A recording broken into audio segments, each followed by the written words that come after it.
interest. And the Sackett decision, and I'm so grateful that you acknowledge the prescriptive nature of the Sackett decision. Because part of the ping pong, of course, wasn't just a lack of clarity in policy or coming from Congress or the Clean Water Act or how various administrations see it, but there was a lack of clarity even from the courts until Samuel Alito came along. And in my view, clarified lots of things.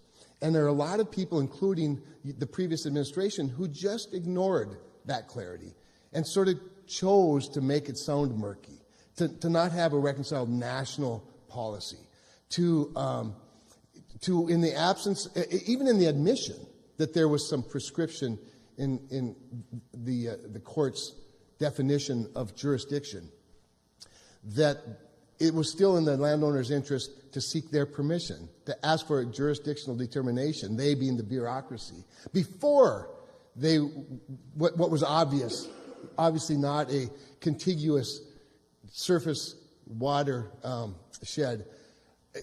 And it just grates on me. And one of my most frustrating hearings, I think, on EPW was with the Corps over the issue of WOTUS and the permits.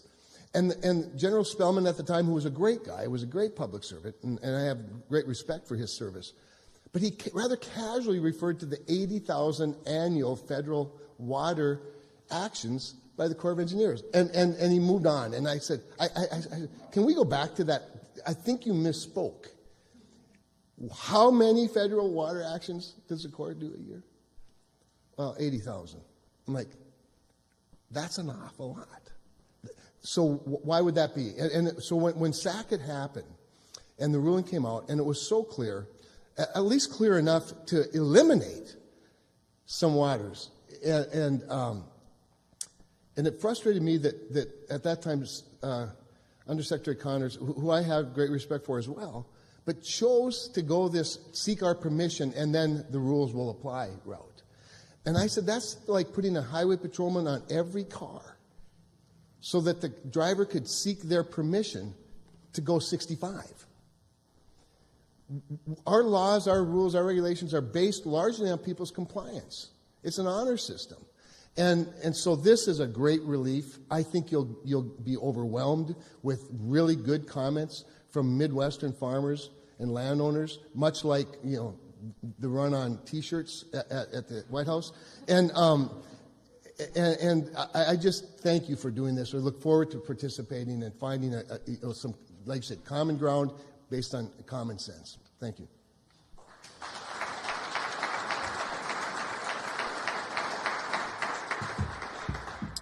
Thank you so much, Senator Cramer. And I'm going to introduce at this time Senator Ernst from Iowa. The core mission of EPA is protecting human health and the environment. And there was a thorough, extensive vetting that took place in senators deciding whether or not to vote for the president's nominees for these different cabinet posts. And the most controversial part of my vetting actually never became public, but now that I'm confirmed, I'm willing to admit this to the entire world. So Sarah Talmadge, who's here, she's our Assistant Administrator for the Office of Congressional and Intergovernmental Relations. But in her past life, she was driving as we're going through Iowa after an event for President Trump, and we're driving towards Des Moines, and it was my job on this trip to figure out where we were going to grab dinner. And I used to follow this embarrassing practice, especially embarrassing now that I'm about to admit it in front of the public. Fortunately, at the end of the story, I'll tell you Senator Ernst she's inviting me back to Iowa to correct this wrong. So what I would do is I would check out best restaurants in Des Moines, Iowa. And then whichever one has the highest rating, as long as they have enough ratings, how bad can it be? And the moral of this story is don't get sushi in Des Moines, Iowa. And when I shared this story with Senator Ernst and Senator Grassley and Governor Reynolds, it was a trifecta of eroding support. Now I share it with the world. Senator Ernst has provided us incredible guidance in this post as EPA administrator, and I'm grateful for her support during the confirmation despite this controversial vetting. And without any further ado, I'd like to introduce Senator Joni Ernst from Iowa.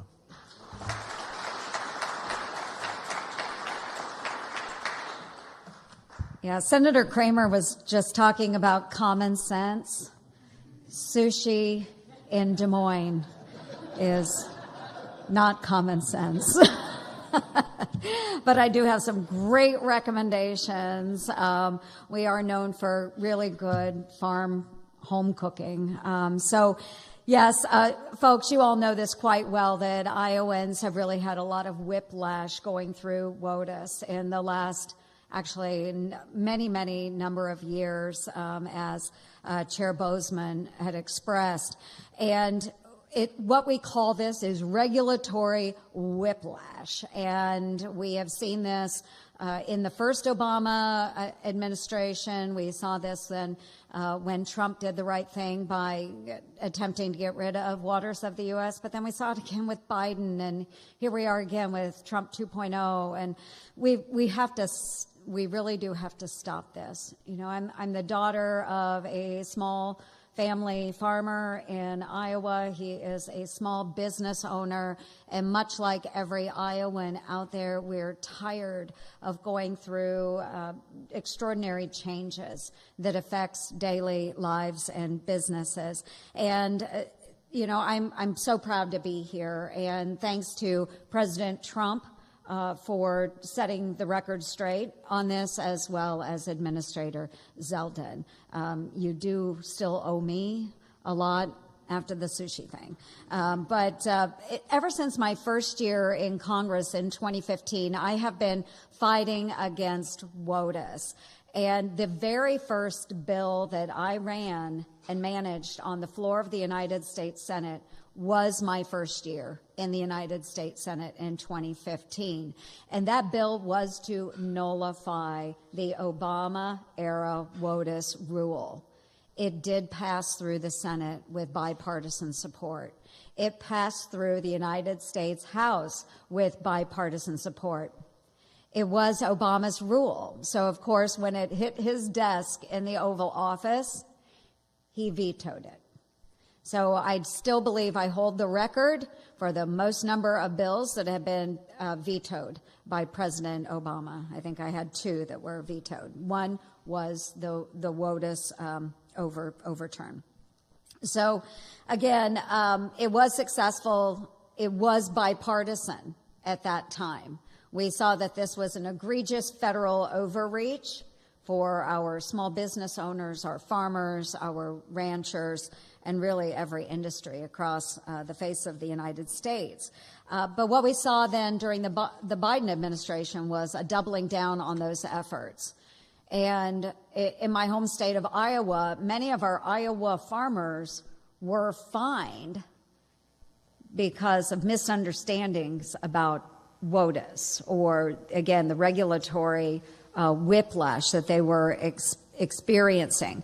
So for far too long, we have seen this grip of federal government really impacting daily Iowans' lives, Americans' lives. They've threatened our communities, threatened our livelihoods. And so I am really grateful that President Trump is righting this wrong and bringing more common sense back into the regulatory environment, especially surrounding our waters of the United States.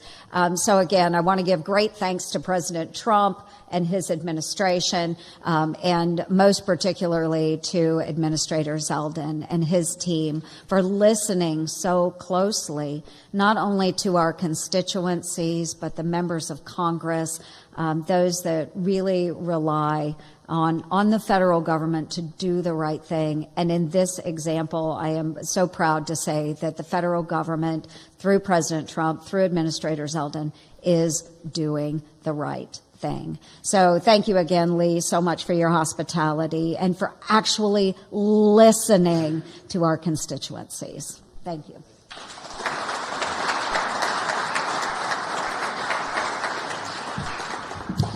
I was talking about that Saturday, the National Governors Association. On Sunday, the next day, had a conversation with President Trump to talk about WOTUS. to fill him in on all the conversations with Secretary Hegseth, with Director Vaught, and other attendees of the event, like Governor Braun and others who were weighing in on WOTUS. There were a lot of meetings that were taking place with governors from across the country. I remember Governor Dunleavy bringing it up, talking about many Alaska wetlands issues. This is something that impacts this entire country. You've heard from current and former members of the Senate EPW committee. As we go through the confirmation process, we meet with the senators on that committee of jurisdiction, but we also meet with other senators who deeply care about issues that are within the jurisdiction of that agency, even if they don't sit on that committee. When I went with Senator Britt, I went in, she had a long list of questions to ask me, of priorities that she had on behalf of her constituents, and WOTUS was right up there, top of the list. So from the first moment I met Senator Britt to here today, she's been a great champion for this cause, representing her home state of Alabama. Senator Britt.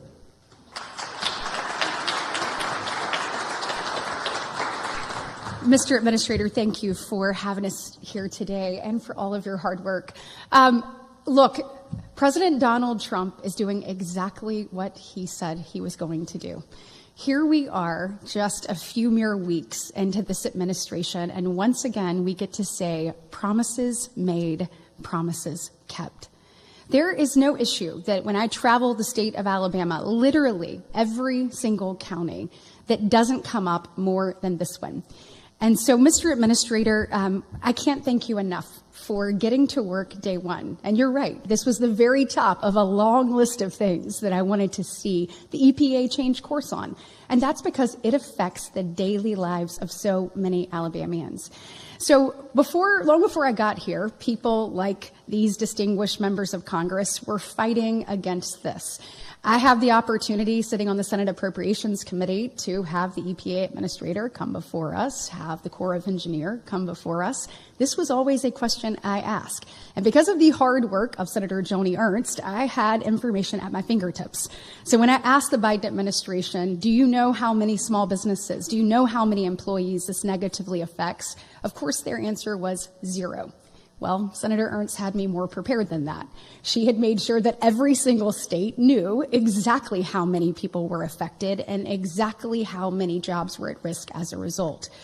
64,000 small businesses in Alabama were negatively affected by the way the Biden administration handled this, 125 employees. At the end of the day, our farmers and ranchers are the absolute best stewards of their resources. They depend on the fruitfulness and the continuation of those to provide not only for our family, but for our nation and our globe. I'm of the belief that food security is national security, and our agriculture community continues to be under attack. But that is no longer. Common sense has finally been restored, both at the White House and here at the EPA. I am so proud to be here today. The clarity that we saw in Sackett actually being able to be implemented, having that opportunity, being able to have regulatory certainty, pulling back the red tape regime, and allowing our men and women to do what they do best, providing not only for their families, but for ours. That will ultimately be the result of the hard work of EPA Administrator Zeldin. And I will tell you this, if you can get, I love a Trump EPA, you know what I mean? I think I could get a group of farmers and ranchers and all the sorts to wear that for a picture. They just won't want it to be used against them otherwise. So we'll just have to have a little clarity there, and I think I can make that happen. But at the end of the day, I am just grateful.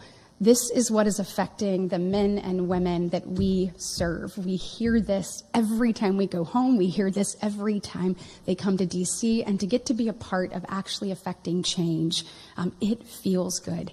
And so for everyone out there, we encourage you to comment, as Senator Cramer said, and obviously Senator Boozman here too. Comment, bring those fruitful comments, bring that anecdotal evidence, bring the clarity, as Senator Boozman said, bring the science, and let's get this done for the next generation, and let's allow fruitfulness to continue. Thank you.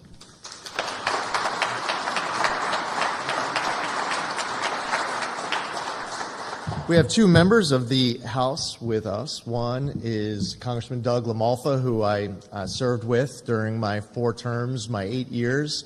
Grateful that he's still there fighting for his constituents in California. And as it's obvious to all of you here, and for those who will be tuning in from home, you're hearing from red state representatives, you're hearing from blue state representatives. This is a concern from coast to coast and across the ideological spectrum, doing the right thing and following, as what you just heard referenced multiple times, common sense. Congressman Doug LaMalfa.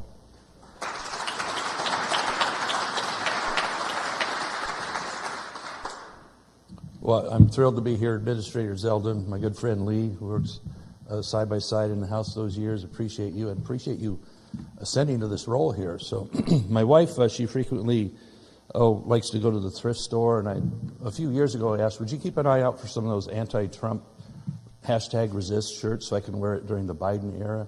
So maybe she'll spot some of these I Heart EPA ones during this Trump era, perhaps, so that could work out.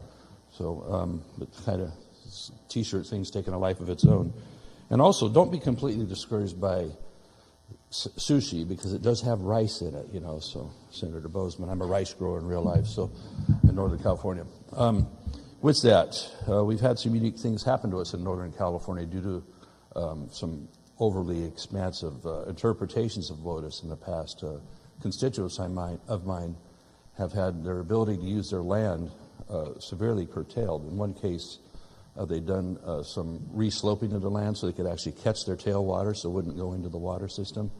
And they got yelled at for that. And for 3 or 4 years, you had Army Corps and EPA after them trying to decide what they did was right or wrong. You had actually people coming out there, you know, like those carpet swatch booklets you could get at the carpet store. They had swatches of different types of foliage in there that they're trying to compare. Now, is this it right here? They're looking on the ground there for something that might be endangered that they could get in trouble for.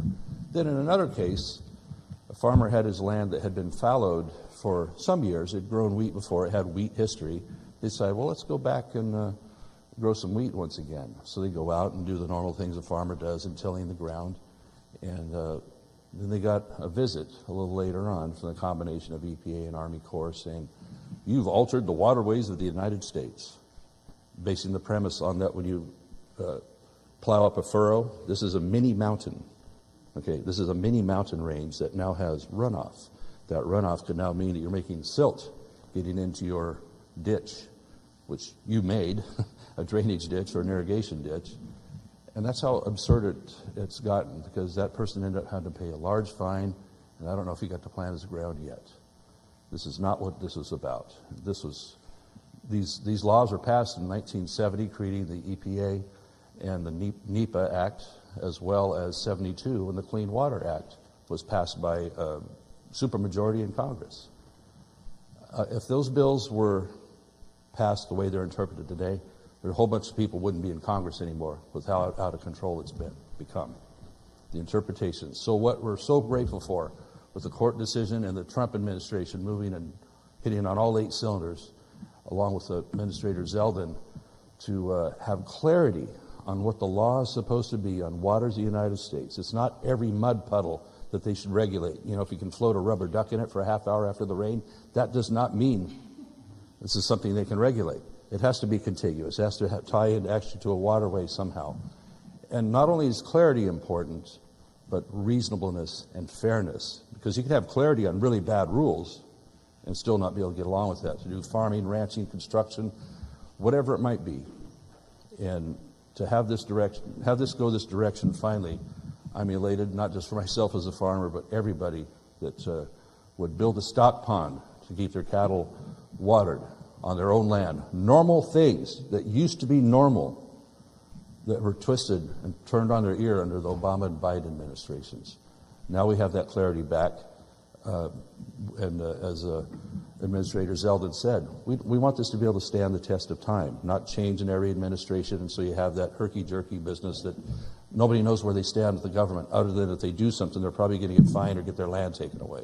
So I'm elated for this effort, and we're here behind you, whatever we can do. Thank you for letting me be part of this today. Thanks to my great colleagues that are all such great leaders. and with the right vision on that. So thanks so much.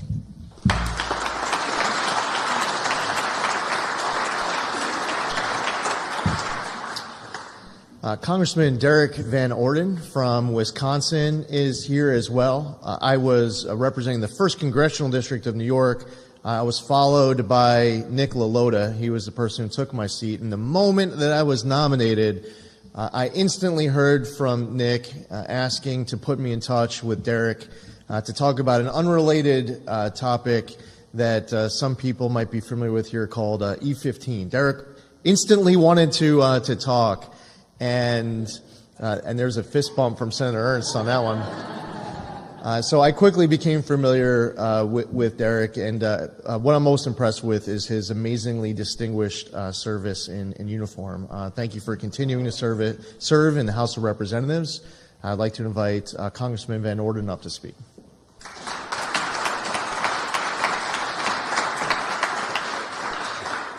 This is the first time Doug and I have ever been outnumbered by senators, and I'm not quite sure what to do here. But hey, listen, I represent Wisconsin's 3rd Congressional District, and it's the largest contiguous section of the Mississippi River of any congressional district in the state or in the entire country. So this is very important, and it's a very agrarian district. In the 3rd, we've developed some things which are terribly interesting that have a greater impact than you'd know. Organic Valley, the real organic valleys from my district, and also some of the most innovative environmental conservation techniques that you can imagine, starting with retention ponds. So our folks started building these retention ponds to catch the nutrient runoff and collect the nutrients in the bottom, recoup those, put them back on the land, and then also re-irrigate with that water. Well, speaking to my folks, if the WOTUS rules had stayed in place, they'd have to get rid of these retention ponds because they would become navigable waterways, making our farmers' lands subject to no notice inspection by the federal government at any time, and as my colleagues have pointed out, devastating fines.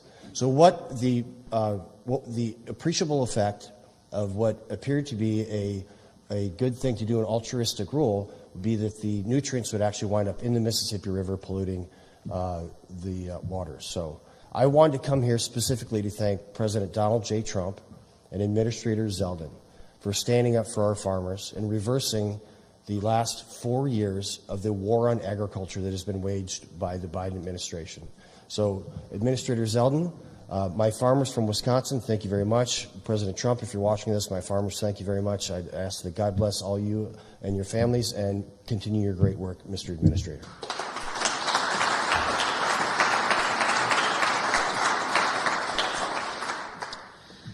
And our final speaker, certainly last but not least, we want to hear from the farming community directly. And we have the president of the American Farm Bureau here with us today. As Congressman Van Orden just mentioned, I know that there are a couple dozen members of the media here. Grateful that you're taking the time to be able to cover this story. There's always so much going on and a lot to report on. And it's important that what we're engaging in here is a message that gets out to those farmers, those ranchers, those landowners. So thank you for covering this important story. And to help tell that story, today wouldn't be complete without making sure that Zippy Duvall, president of the American Farm Bureau, was here to speak to all of us. Zippy?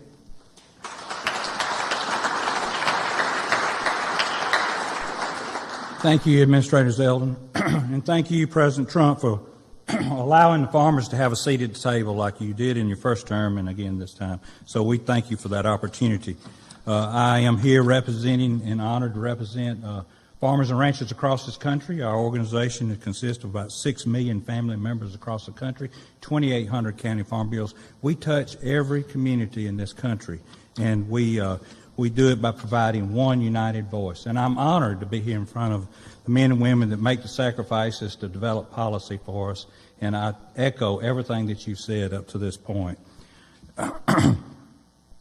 We really appreciate the administration taking on bringing clarity to WOTUS. I can't tell you, as I traveled this country, the discussions that we've had for decades now about WOTUS.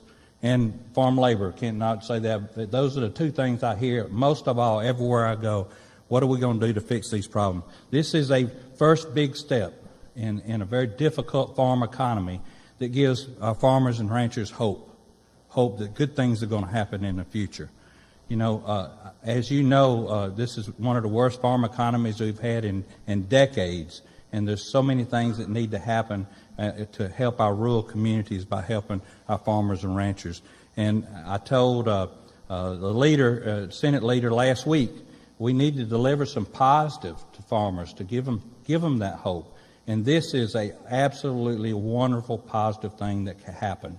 You brought up E15. We could deliver that too, and that'd be a positive thing. A year-round E15 would be positive too. But this is a great first step. WOTUS has been a pain in the side for our farmers and ranchers. Our farmers and ranchers want to do what's right.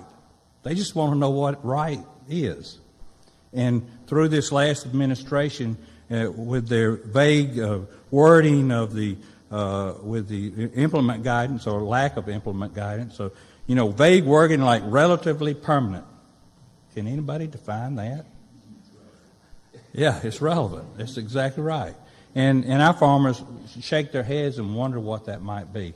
And they have to choose between what they think is right and what's wrong, and have to hire consultants, attorneys, to push back on the federal government that's supposed to be there to help us, not hinder us doing our job. So we look forward to that clarity in an implement guidance document that our farmers can do. I remember one of your predecessors during the first administration, he and I had lunch together, and he said, "What does a WOTUS look like to you?" And I says, "Well, I'm a farmer, and I need a rule that's on one page, that's sitting on the dash of my truck right beside my devotional book. And if I have a question about a ravine on my farm, I can pick that one page up, read it, and interpret it myself what that might look like."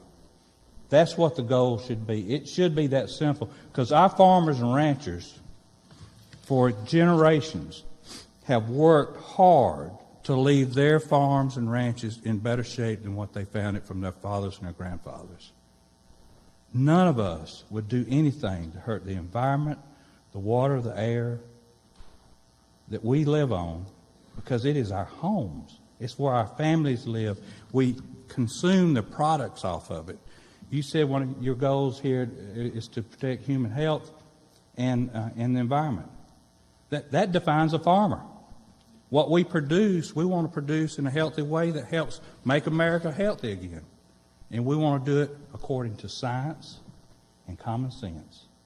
And you have taken the first step here in this implement guidance document to help farmers protect the environment on their land and to continue to feed this country and provide that national security, Senator, that you spoke of. So thank you so much for giving our farmers hope in this first step. We look forward to the new rule. We'll be making those comments.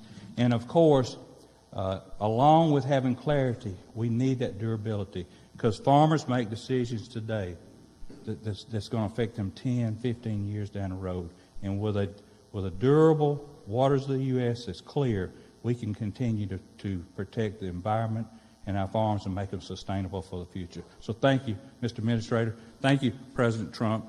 We thank you for the hope and look forward to the future of working with you.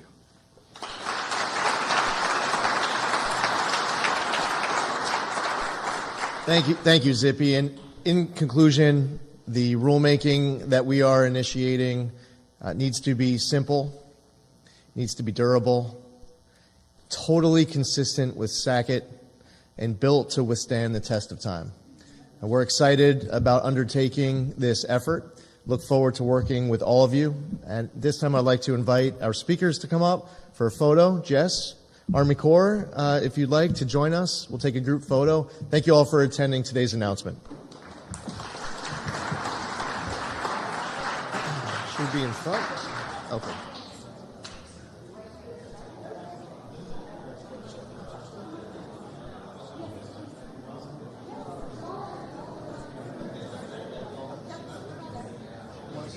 Come over.